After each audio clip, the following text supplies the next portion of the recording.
So we're now recording in both areas. So I'm going to dive straight into my introduction and we'll take it from there. So here we go.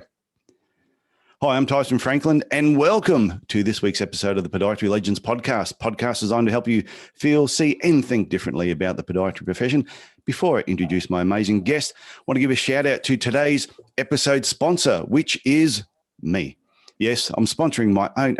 How do you sponsor your own podcast, which is really weird? But what I want to do is just remind you my next 12-week podiatry business reboot is going to be kicking off on Thursday, May the 6th, 2021.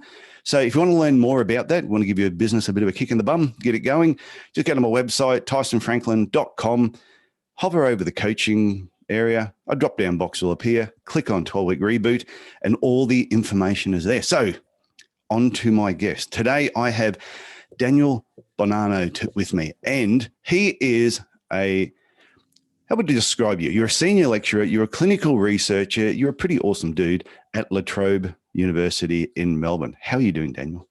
I'm well, Tyson. Thanks for the introduction and good to join you today. Always happy to talk podiatry. I'm looking forward to this because I don't think I've had a full-time lecturer on the podcast. I know I've had people who do lecturing in different ways, but I came across your profile. I can't remember exactly where it was, but it was a number of months ago, and it took us a while to get this all lined up. So, but I'm just glad to have you on here. And there's a couple of things that I did a little bit of digging on some stuff you're doing at the moment, which I am going to ask you about. But what I want to know first, what got you into podiatry?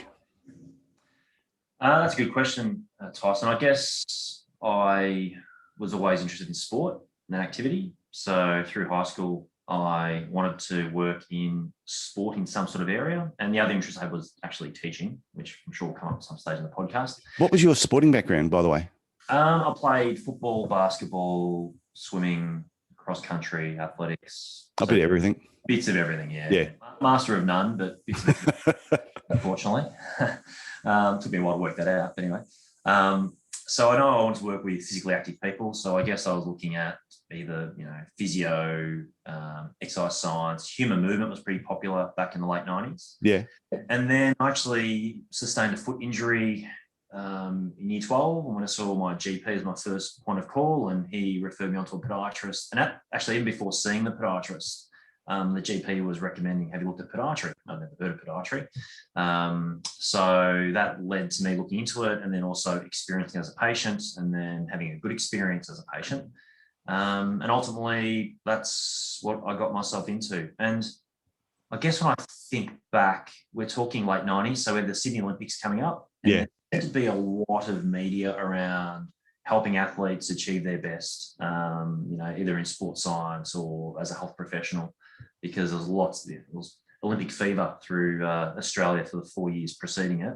So I think that might have influenced my choice as well.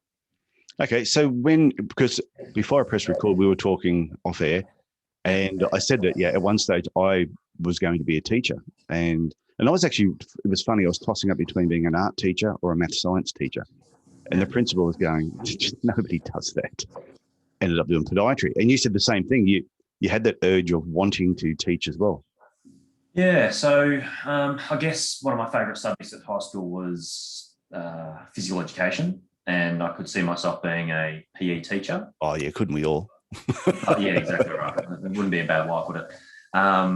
But, foolishly, I got my ATAR, or I think it was TR back then, and it was, it was good enough to get into podiatry. And back then, teaching was, in Victoria, you get a score out of 100. Teaching was around about 50, and I don't want to brag, but my score was, podiatry was closer to 90 at the time. And there was this thing about not wasting your TER score. So that kind of shaped my thinking. Mind you, I was 17, so I was a young man.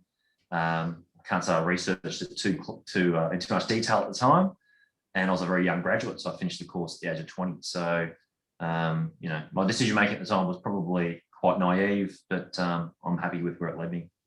Yeah, was it sort of, once you got into podiatry though, you went through the first year, once you started, did you realize you were in the right place pretty quickly?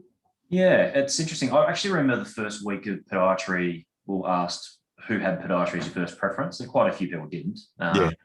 physiotherapy was the main priority, but then very few people left. I think within a very short period of time, we realised this is the right fit for us.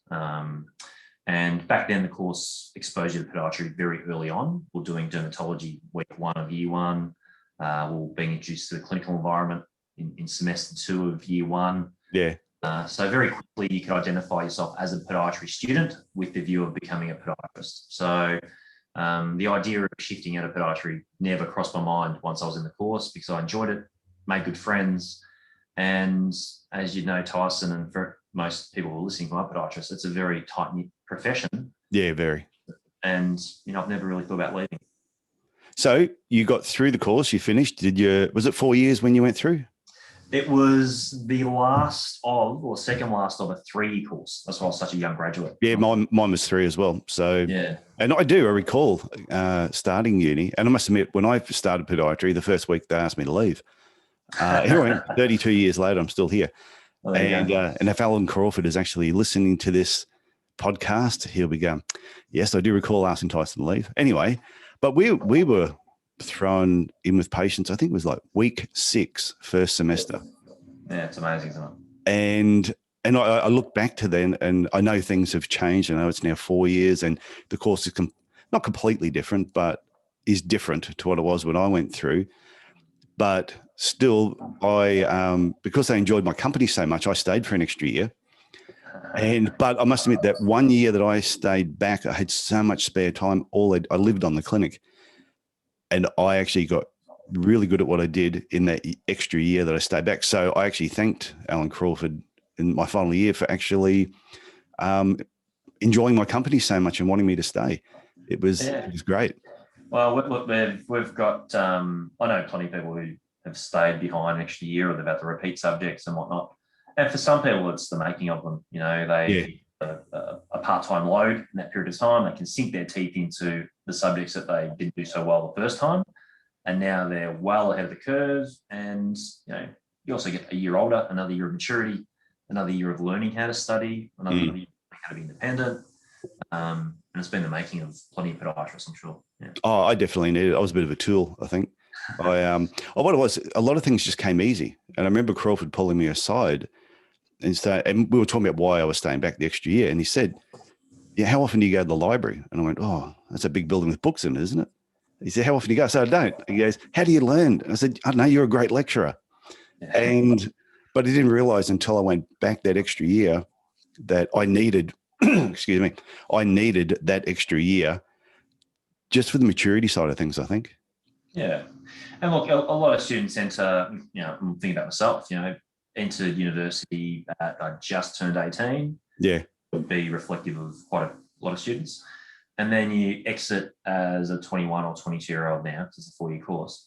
So there's a lot of personal growth as well as education that occurs in that period of time. There's a lot of life experiences. You've gone from possibly living at home with mum and dad, going to a school where you're fed, you haven't got a license, you're not going out to clubs and nightclubs, like you shouldn't be anyway.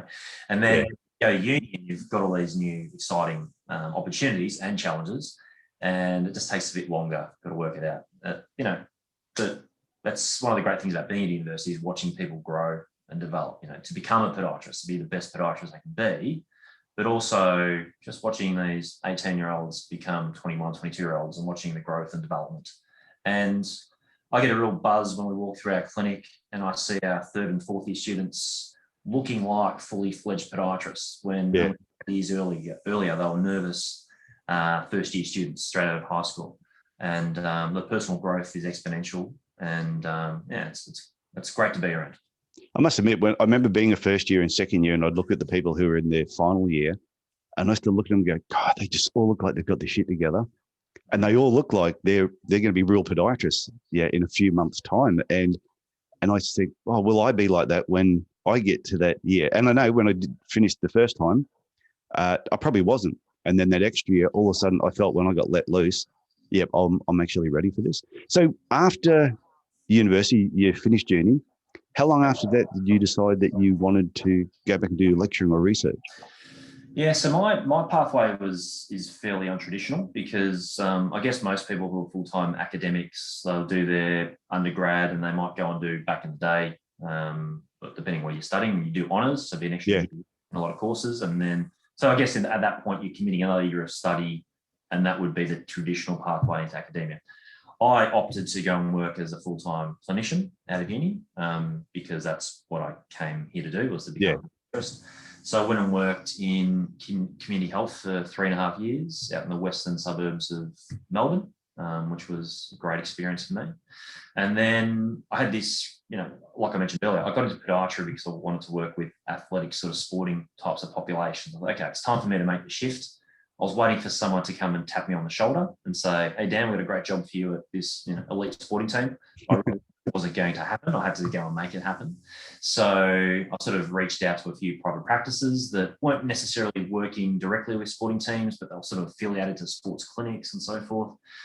So then I went to private practice for probably the next 10 years, but I've worked full-time in private practice for the next, say, 3 to 4 years. And then eventually I had an opportunity to come and provide supervision here at La Trobe on a part-time, on a casual basis, 2 days a week. And that's how it started. And I came in and helped supervise our on-site student clinic here and realised how much I enjoyed sharing my knowledge with students. And that sort of then turned into a part-time associate lecturing role. And then that sort of built over time and got to a fork in the road probably 10 years ago, where there was basically a full-time job on the table. I either had to take it or, I guess, leave the university. So it was a really challenging time for me because I really enjoyed my clinical work. Yeah. But I guess I looked at academia and thought there's more challenges for me ahead in academia because I felt fairly green in that space. And that's where my passions lied at the time. So that's when I made the shift into academia. And then because I hadn't actually had a research background, all I had was my clinical skills and knowledge. I had to go through the process of, I did a postgraduate diploma in research methodology, which was an honours equivalence, and then I eventually rolled in a PhD. And so my pathway wasn't traditional from an academic perspective. I was definitely a clinician first, and then transitioned across. And I'd still like to say I'm a clinician. I still work with a few sporting teams. Although I'm full-time at La Trobe, I do work with an AFL team at the moment and also a team in the A-League soccer. So I've never actually stopped being a podiatrist. Well, I think that's what probably makes you more relatable as well as a lecturer, because you were a clinical podiatrist for a number of years, and you've also still had that interest outside of the university in sports. And I think as a lecturer, that would just make you so much more valuable to the students, because they can see you not just as an academic, they can see you as, this just sounds terrible, a real podiatrist. Not saying that other lecturers are not real podiatrists. Yeah. But I have seen some lecturers who graduated, maybe worked for a small period of time for like the government, and then went from there straight back to being a university lecturer. And I feel they didn't really have that clinical life. Not saying that's a bad thing, just different. Definitely has some benefits. And I think it's sort of funny because I get feedback from the students regularly. I can do research and, I still feel like I'm very green in that area. And I try and be the best I can be in that area. But it's often the little clinical anecdotes the students love. Yeah. I don't have them unless I was a clinician. And it's often sharing my mistakes along the way that I appreciate, because I guess it humanizes me. And it's like, Oh, definitely. To do this, and now I don't because of these reasons. And I had this one time I did this and I made a mistake, and this was the consequence. And so drawing upon those clinical experiences and those anecdotes seem to be really beneficial. The students seem to like those, me sharing those things with them. So it definitely assists me in that respect, no doubt. I say, because a lot of your research, because you did write this down for me, which I thought was really cool, is you've focused on the effects and effectiveness of foot orthoses and footwear, walking and running biomechanics, and the prevention and management of lower limb injuries. So are you like the go-to sports person for knowledge at the university? Like if the students have a question in that area, you're the person they seek out for it? I'll say no. My colleagues, I've got some exceptional colleagues around me. So one thing that La Trobe's probably quite strong at is musculoskeletal pain in that area. So, on either side of my office that I'm sitting in right now, we've got Professor Carl Landorf to my right, and I've got Professor Hilton Menz to my left. And in terms of knowledge around MSK disorders, they're probably, top 5 in the world. We've got, I won't start mentioning names because I could keep going, but I've got colleagues everywhere around me up here on level 5 of Health Sciences 3 who are experts in their area. I guess what I bring that's probably a bit different to those guys is I actually do work with sporting teams. So I can draw upon the clinical application of that knowledge and talk about the challenges that sometimes get in the way of applying evidence into practice. Or saying, you know what, we talk about integrating evidence into practice every day, but realistically, this is what happens in elite sporting environments. They're trying to get ahead of the evidence. So they're quite experimental at times. Also here at the university, we really push the use of science and evidence, but, in elite sport, I was talking to head of high performance this week. We're talking about how much art is involved. Definitely. Yeah, it's about dealing with players' emotions, their beliefs around whether something works for them or not. So there's lots of things that get used in practice that may not have much evidence behind them. But if the athlete believes it makes them perform better, then people won't get in their way of them using it. Go ahead, if that makes you feel better on, when you get to the start of a football game, if you're feeling as best prepared as you possibly can, and it's because you've used an intervention that I might have done research on that shows it doesn't work, I don't really care. If it makes you feel prepared, go for it. You do it. Put that heel lift in your football boot, or you use that particular taping technique, or you do that stretch, or whatever it might be. So that's probably what I can bring to the table. Yeah. Okay. So a question about lecturing. When all the lecturers are together, because from a student going through, you knew the lecturers had their area, they all had their offices. Yeah. Once the academic year starts, do you guys get together on a regular basis and you talk about what is being presented each week? Do you talk about how certain students are performing, and does somebody need a little bit of help? Just how's the mind of the lecturers as a team work together at a university? Yeah. So here at La Trobe, we have a monthly staff meeting, and we go through all sorts of things like updates on where we're at with curriculum design. So we've got a new course sort of being introduced at the moment. So we have regular curriculum meetings around how things are going in terms of design and support, and where we've gone from and where we're heading to, and so forth. Then we break down each year level and go through any issues that we may be experiencing or that we've been able to flag. So as a group, we can try and manage particular students who need some support. And then when thinking about curriculum, same thing. And then the same applies with research opportunities. I've got a project, I'm looking for someone to come on board, anyone interested in helping out, whilst at the same time always trying to bring along with us some of the more, I guess, less experienced academics around us. So we're very lucky here at La Trobe. I don't want to sound too pro La Trobe, but I can only talk about our group. It's really collegial.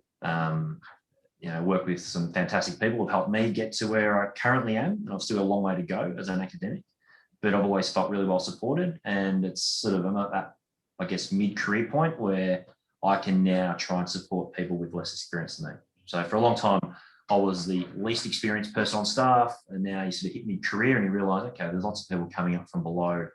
How can I make them better, and how can I support them along their journey?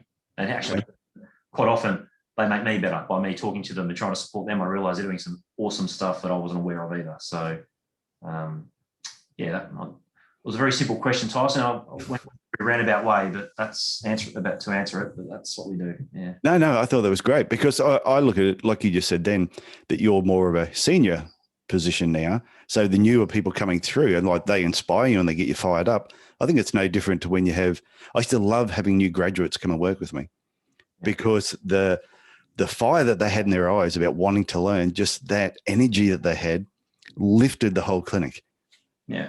And I used to think it was fantastic. Yeah. Every couple of years having a new graduate come and join the team, and it got everybody fired up. So if somebody was listening to this and they enjoy clinical work, but they want to get, say, into doing lecturing or tutoring at the university, is there a certain pathway that you would recommend they go through?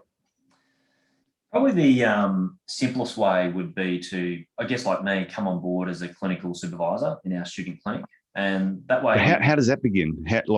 Do you obviously advertise that position? Is there something you look for? It's a bit simpler than that. We just sort of wait for people to contact us and say we're interested in doing some clinical supervision, and if we've got slots that we can offer people, we have a bit of a criteria in terms of years of experience. But apart from that, if they come to us and they're well credentialed and they send their CV in, and we think that they'll be a great clinical supervisor, and we've got some spots available, which we often do, we welcome them aboard. So anyone who's listening, you can reach out to our clinic coordinator here at La Trobe, which is Kim Holmes.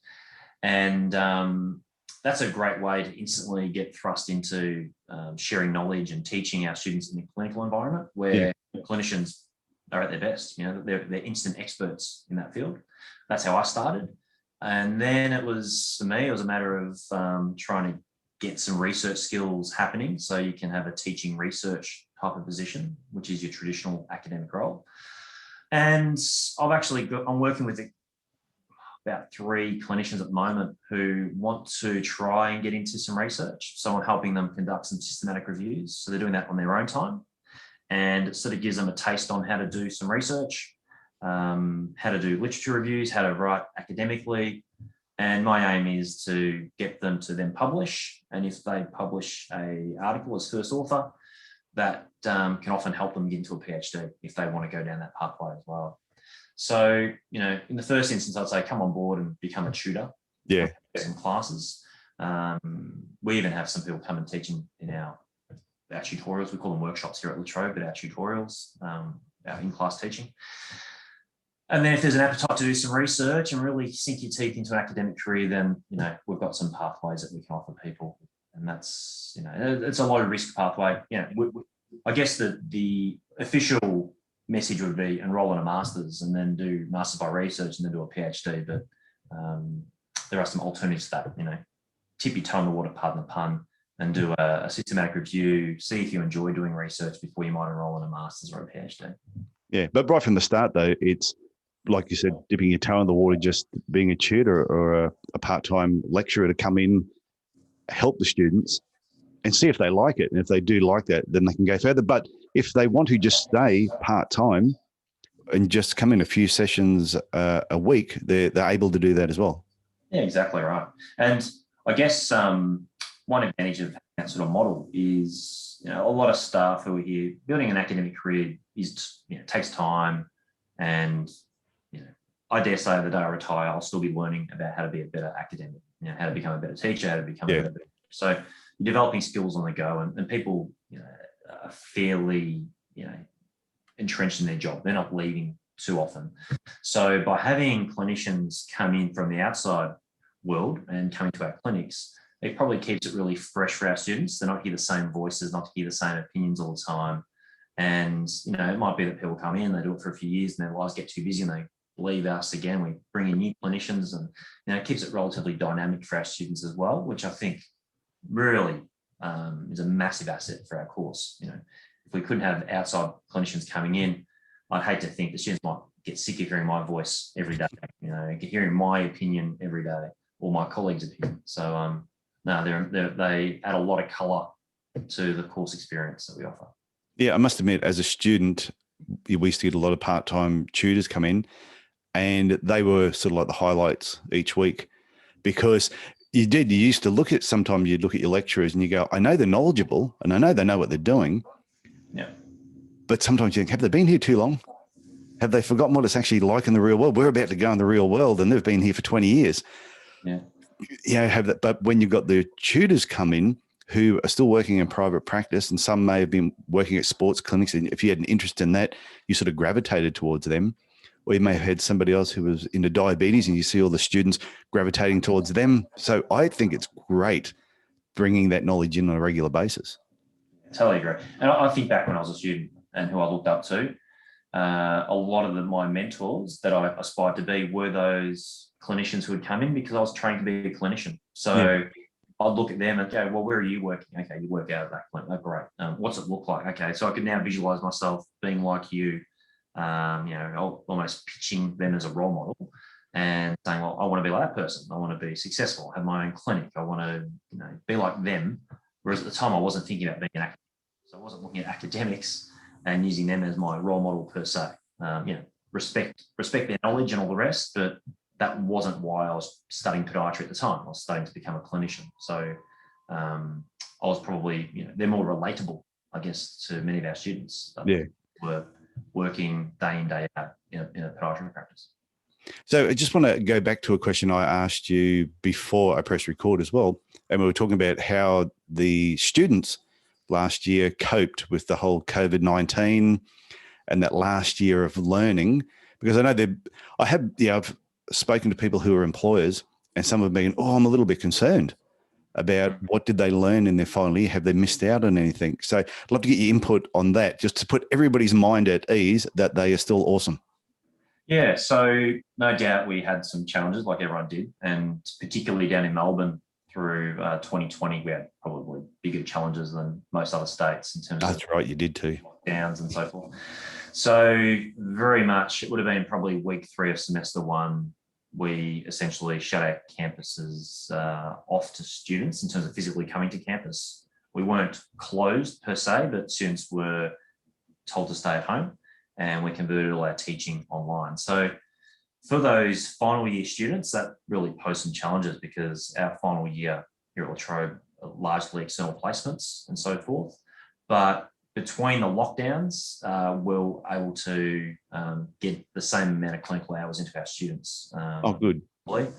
At one stage, we weren't sure if that would be possible, but luckily for us, the COVID numbers were brought down to 0 later in the year. So we're able to really jam in some clinical hours in our students. It just meant that some of them finished a little bit later in the year, but our students were, they understood the situation. We couldn't be sending them out to hospitals when we had a pandemic going on. So it just meant that our fourth years finished a fair bit later in the year, and it might have held up some of their registrations in the year, but ultimately they were able to get their clinical hours that they were meant to, and they were able to get their internal clinic hours. So, I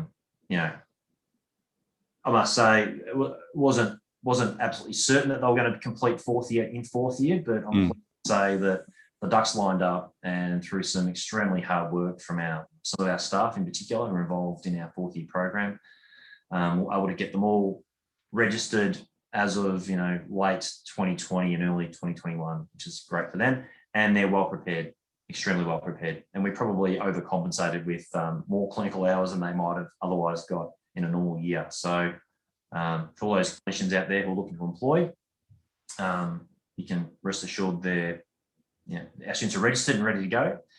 And we also talked off air how resilient students were through 2020. So that might be the silver lining in having a difficult I think so 2020 for everyone is we're exposed to new challenges, and our students were remarkably resilient and just rolled with the punches. And as you know, Tyson, sometimes your days in clinic don't go as planned, and it might seem like a really well mapped out day, and things can go pear-shaped from time to time, and you need to be adaptive and respond accordingly. And 2020 was like that for a whole year. So I think it could be the silver lining for our students. Their resilience would no doubt have been tested, but hopefully strengthened through the experience. I think they would. I think they would have learned a lot about adversity, and you don't know what's going to happen next week, next month, and they've just had to roll with it and adapt. And like you said, they've built up resilience. So I think as employees going into the workforce, I don't think there's too much they could throw at them that they sort of just couldn't cope with, which I think is great. With all the universities, like at La Trobe, did La Trobe contact, say, QUT? Did the universities communicate much while the pandemic was going on about how are they dealing with things? Did you learn much from each other? Yeah, it's quite good actually. So around about 2 years ago, we formed a group of, it's called the Deans of Podiatry group. So basically the heads of podiatry at all the universities got together and formed this group where they meet, well, initially face-to-face, but as of last year, it was all very virtual. And the meetings will typically be virtual ongoingly until there's a national conference and state conferences and so forth where they can meet face-to-face. And the idea would be that there's, I guess, benefits in sharing knowledge and challenges. And, each university has different challenges. Last year, I guess our university had challenges that weren't being experienced by other universities because they weren't in lockdown, campuses open and so forth. So I guess some some of the challenges that we faced in 2020 were unique to Trobe University. I'm not saying the other universities have their own challenges, but we had hospitals that just wouldn't take placements periods of time. Our clinic was shut, our campus was shut. So look, there's definitely some great synergy across the universities. We're actually working on a research project all together. That would have to be a first ever, and it's around student recruitment and why students choose podiatry. So some of the benefits of the universities working more closely together is identifying common issues, and student recruitment is one of those. So there's definitely some benefits there. COVID not so much. We all had different experiences with COVID, but the university is working closer together, which is absolutely fantastic. Yeah, well, hopefully we don't have to draw upon any of that experience in 2021, and it just slowly all unravels and sorts itself out. So, totally agree. So one thing I wanted to ask you about was I was doing a little bit of stalking on Facebook, as you do. And so I like to tell people that too. Anyone that's in podiatry, if you've got your own business and a patient has made an appointment with you, just remember when you're sleeping at night, they are stalking you. They want to make sure that they have made the right decision.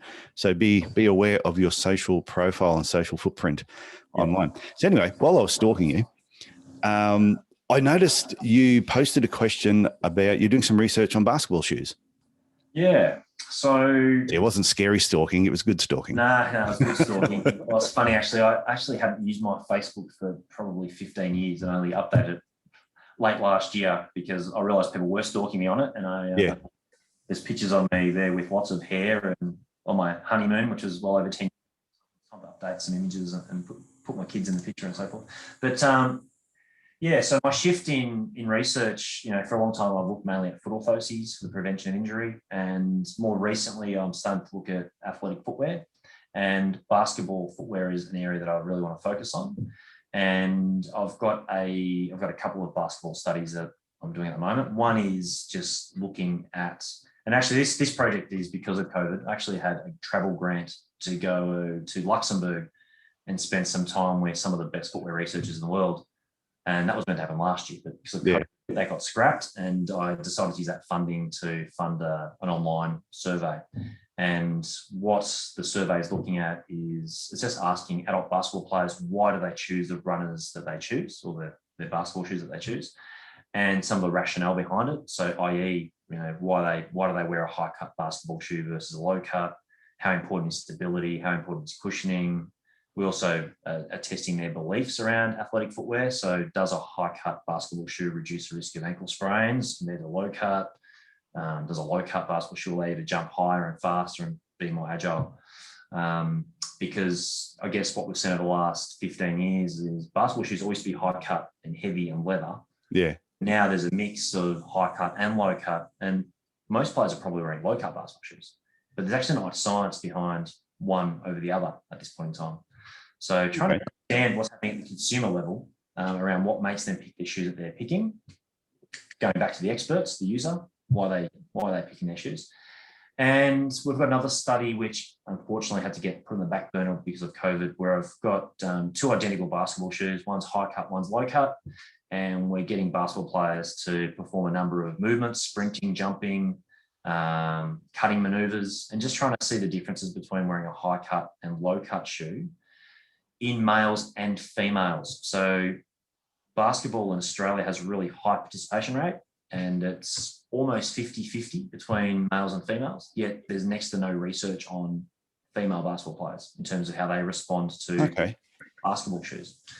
So that's something that I've got, in the pipelines. I think it's a really good idea. I remember I used to, when I had my clinic here, do the work for the Cairns Taipans and the Cairns Marlins. Oh, great. And I remember, it must have been 15 years ago, could have been a little bit longer, where Reebok brought out a particular basketball shoe that became the Ducks Nuts of basketball shoes at the time. Yeah. But all of a sudden, there was all these fifth metatarsal fractures were happening because of this specific design. I'm pretty sure it was Reebok. If anyone from Reebok's listening to this, and it wasn't you guys, I apologize.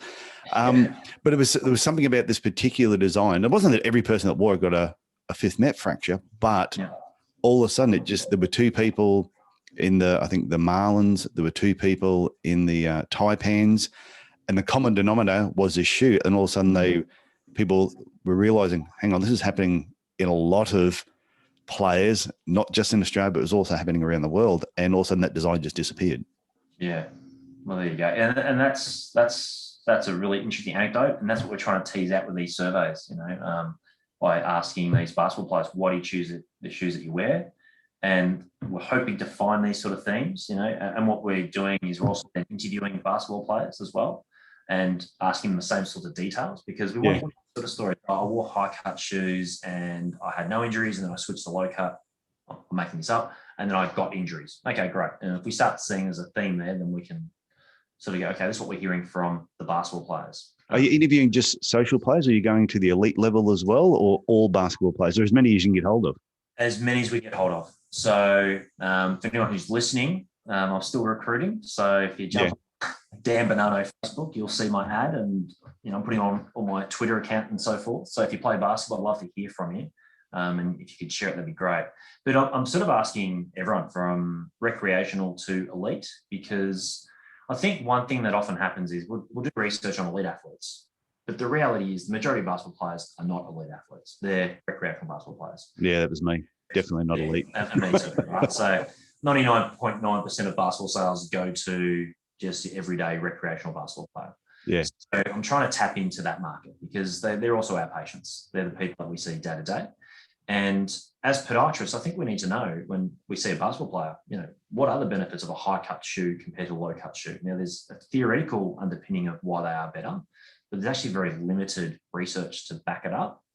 There is some research that shows the high cut basketball shoe actually has a decrement on your jumping ability. Now, as you know, when you play basketball, jumping high is pretty important. So if you're wearing a high cut shoe that actually allows you, or doesn't allow you to jump as high as you would in a low cut shoe, and actually provides no benefit in injury prevention, why would we be recommending it? So I want to try and answer those questions. I want to try and work out, are there benefits to a high cut versus low cut with respect to injury, but also performance? Because when you're playing basketball, I know when I'm playing basketball, I'm probably willing to risk a bit of injury if I can play better. Because if I'm not playing good enough, I'm sitting on the bench. I'm not playing at all. So that's true. The athlete will want to perform, and it's about getting that balance right.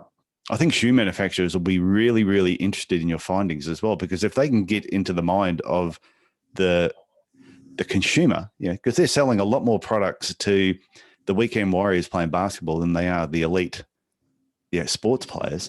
So if you can identify there's certain things, why they choose a certain shoe. Would so far, how long has this research been going on for? So that survey that we're doing, we only booted up around September last year. Okay. Because, I always was planning on doing it, but COVID brought it to a head because I couldn't do any face-to-face research. So I thought, well, let's push on with an online survey. So that's relatively new. The biomechanics study is only a year old. So all of this has really come about post-PhD, which I only finished 2 years ago. And it was at the point where I'm like, okay, I finished my PhD, which was looking at foot orthoses for the prevention of injury. I've decided to shift into footwear for the prevention of injury. Yeah. So it's a relatively new area for me. I've always been interested in footwear, but that's my new line of inquiry when it comes to research. Yeah. I think it'll be really interesting, the results. Have you found so far some people just influenced purely by marketing? Yes, well, that's the thing about basketball in particular, is footwear is quite cultural, and there's a bit of a status in terms of what shoes you wear. Yeah, and you got to look cool. You got to look cool when you play. It's exactly like when I bought a guitar, somebody said to me, the first thing about playing a guitar is you've got to hold it and look cool.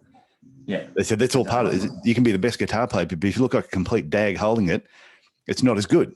So the first part is all about looking cool. So I assume basketball has that sort of influence as well.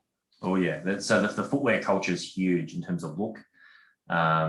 It's almost a bit of a pop scene as well. Like people wear basketball shoes casually, and there's almost a tip of the hat to a certain basketball player, because most of the major brands have a line of shoes that's aligned to a player. So there's a LeBron range, there's a Kyrie Irving range at Nike, then at Adidas you got Damian Lillard, James Harden, and so forth. So if you love those players, often you wear their shoes because you're a player, not because that shoe's suitable for you per se.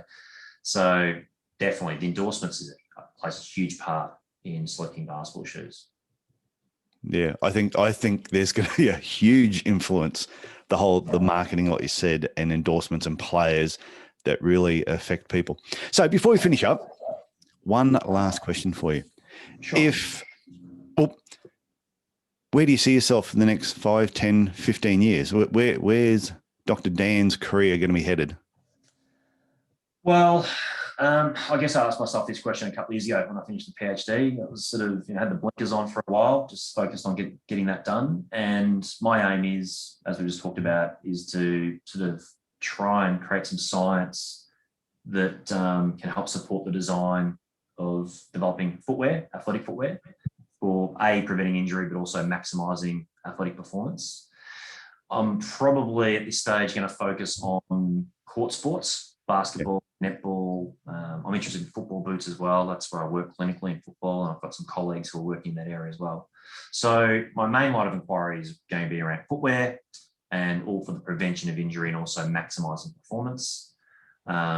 I've also got interest in doing that sort of work in occupational settings, such as in mining and in the military setting. My PhD was based on injury prevention in military settings. So it'll be footwear, most likely, and it'll be about preventing injury and maximising performance. And that might be in basketball, military, occupational settings, netball, football.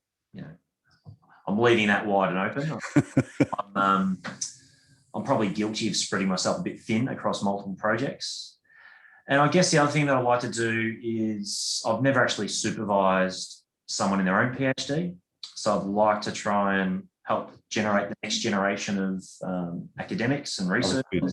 And so I've got some irons in the fire at the moment. I've got some people who are about to sign up for a PhD, and I'm really looking forward to mentoring them and making sure that they have a good PhD experience, because you can hear some horror stories sometimes. I had a great experience. I had fantastic supervisors and mentors, and I want to pay that forward and hopefully create a really healthy research environment for people around me.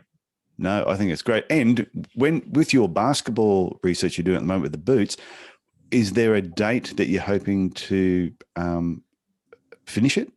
Yeah, so the survey, because basketball wasn't really played much around the country last year, I was really ramming it down people's throat. I was recruiting quite aggressively. Now that basketball is actually happening, hopefully recruitment will be a little bit easier.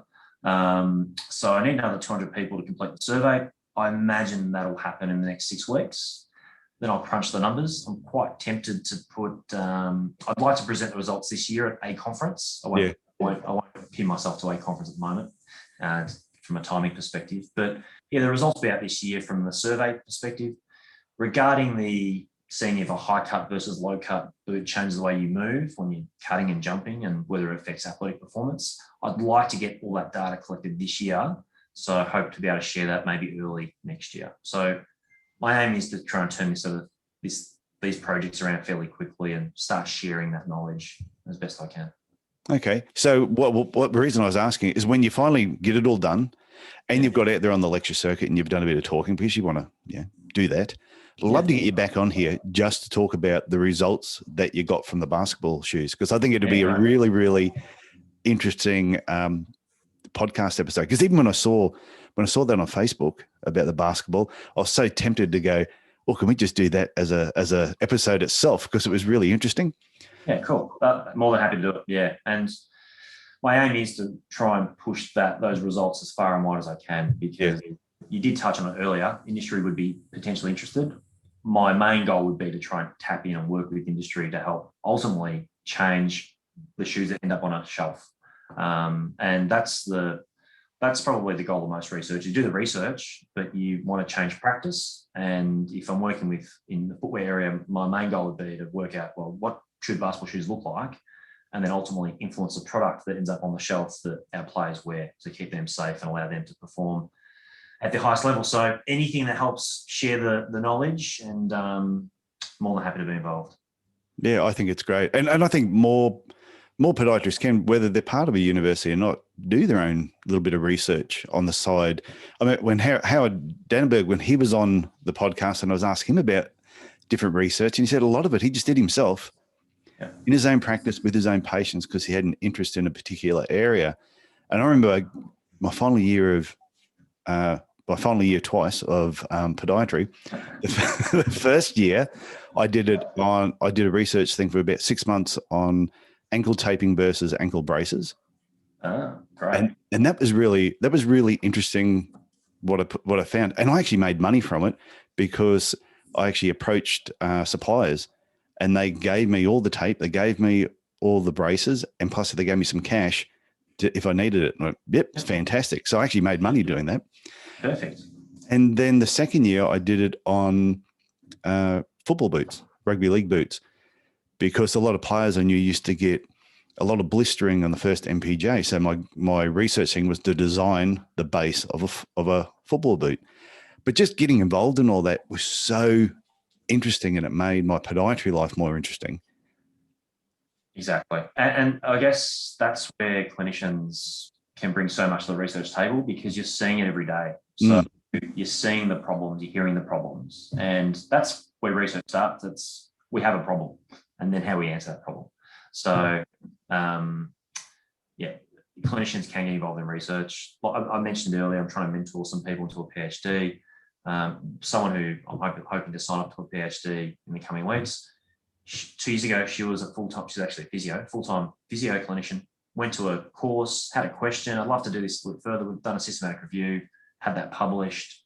I was looking at different running techniques, heel strike versus rear foot strike in runners, and looking at the effects of injury performance and biomechanics. We're now doing another one looking at step rate changes. And now she's enjoyed it so much, she's gone, I'm ready for a PhD.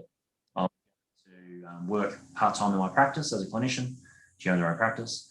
I'll use the other 2 days a week to do a PhD. And we're going to study a topic that she sees a lot of in her practice. So she's going to become the shin pain expert in the running group, because that's who she sees a lot of. So she sees that that's going to be a benefit to her practice, but also she wants to answer some of these questions that she has reoccurring day in, day out in clinic. Why are my runners getting shin pain? What can I do to prevent it? What can I do to treat it? And what are the risk factors for developing this condition?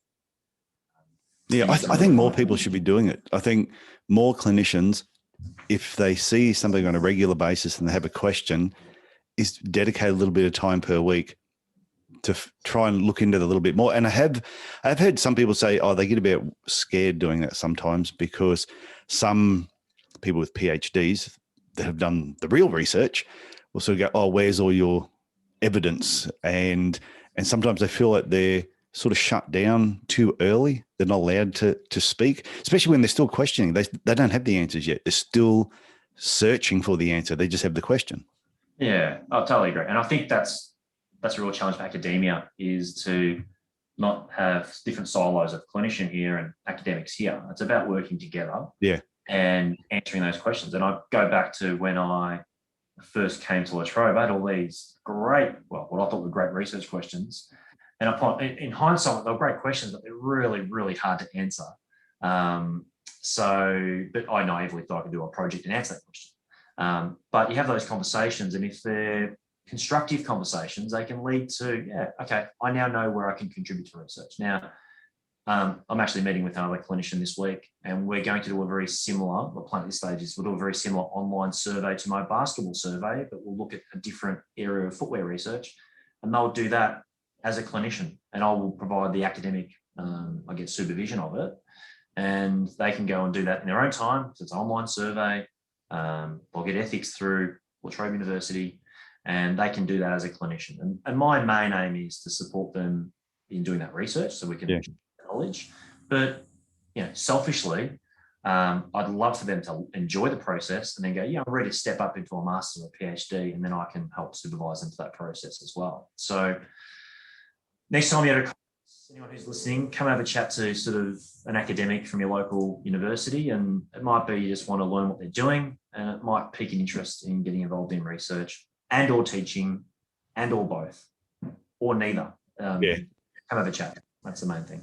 Yeah, and that's part of the reason I wanted to get you on this podcast. Was I think it's important to break down the barriers between all the silos between the different practitioners. You got, like you said, you got the clinicians, you got the academics, you've got these people that have formed these groups, and you're realizing if everyone just worked together, the profession would all be better off. Yeah, exactly. And that's the challenge moving forward. And let's hope that moving forward, clinicians and academics can work hand in hand for the benefit of our profession. And I'm sure we are, and I'm sure we're moving that direction, but we can always do things better. That's the main thing. Yeah, I had, there was a guy in America, I won't mention his name. I have mentioned to people off air, and I invited him to come on the podcast. He was a big name. Yeah. And he said, "Oh, I'm sorry, Tyson, I don't do those sort of things." And I went, okay. And this was when I first kicked the podcast off. And my response was, I said, "Oh, what you don't speak for free? You need to be paid." So you got to be shitty with it. But I actually got annoyed because I thought, hang on, I want you to come on so you can talk about the research you've done and how it relates to podiatry and how people who may be sitting in the clinics are thinking about doing research. But no, he wouldn't come on. So if anyone wants to know who it was, you can ask me when you bump into me. Well, ask you off air. Ask me off air, yeah. So Daniel, I want to thank you for coming on the Podiatry Legends podcast, sharing your experience, part of your career, your knowledge. I think it's been really, really helpful. So thank you so much for coming on the podcast. Thanks, Tyson. I appreciate the opportunity to talk. Don't feel comfortable called a podiatry legend, but I'm willing to wear it on this podcast. So thank you very much, Tyson. I appreciate the time. None of us are legends. What do I say? Just a legend in our own lunchtime. Exactly. That's how it works. Okay, thanks. Thanks, Tyson.